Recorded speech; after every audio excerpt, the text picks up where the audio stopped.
ಗ್ರಾಮ ಪಂಚಾಯಿತಿ ಪ್ರಾಥಮಿಕ ಶಾಲೆ 1923ರಲ್ಲಿ ಶಾಲೆ ಪ್ರಾರಂಭವಾದ ದಿನಾಂಕ.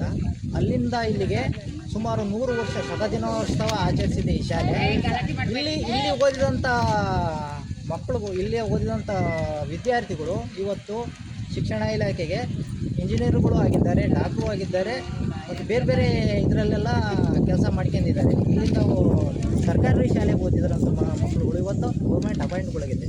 ಈಗಿನ ಪರಿಸ್ಥಿತಿ ಏನಾಗಿದೆ ಅಂದರೆ, ಇದೊಂದು ಮ್ಯಾಗ್ನೆಟ್ ಶಾಲೆ ಅಂತ ಹೇಳಿ ಮಾಡ್ತಾ ಇದ್ದಾರೆ. ಅಲ್ಲಿ 1200 ಜನನೇನೋ ಸೇರಿಸ್ಬೇಕು ಅಂತ ಹೇಳಿ ಒಂದು ಸರ್ಕಾರದಿಂದ ಏನೋ ಒಂದು ಆದೇಶ ಬಂದಿದೆ ಅಂತ ಮೇಡಿಗುರಿಗೆ. ನಮ್ಮ ಶಾಲೆಯಲ್ಲಿ ಈಗೇನಿಲ್ಲ ಅಂದ್ರೆ ಒಂದು 50 ಜನ ಮಕ್ಕಳುಗಳು ಇದ್ದಾವೆ.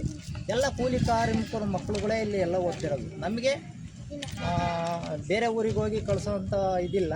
ನಮ್ಮ ಶಾಲೆ, ನಮ್ಮ ಗ್ರಾಮ ಪಂಚಾಯತಿಗೆ ಒಂದು ಶಾಲೆ ಬೇಕು. ನಮಗೆ ಮೂಲಭೂತವಾಗಿ ಒಂದು ಗ್ರಾಮ ಪಂಚಾಯತಿಗೆ ಏನು ಮೂಲ ಸೌಕರ್ಯ ಬೇಕು, ಶಾಲೆಗೆ ಏನೇನು ಬೇಕೋ ಆ ಸೌಲಭ್ಯ ನಮಗೆ ಒದಗಿಸಿದ್ರೆ ಸಾಕು. Main point. ಸರ್ಕಾರ ಹೇಳುತ್ತೆ ಸರ್ಕಾರಿ ಶಾಲೆ ಉಳಿಸ್ತೀವಿ ಅಂತ. ಆ ಮಾತನ್ನು ಅವರು ನಡೆಸ್ಕೊಂಡಿಲ್ಲ. ಸರ್ಕಾರಿ ಶಾಲೆ ಉಳಿಸ್ಬೇಕು ಅಂದರೆ 10 ಮಕ್ಕಳಿರಲಿ, ಆ ಶಾಲೆ ಉಳಿಬೇಕು, ಆ ಟೀಚರ್ಸು ಇರಬೇಕು. ಆ ಥರ ಸರ್ಕಾರ ಮಾಡಬೇಕು.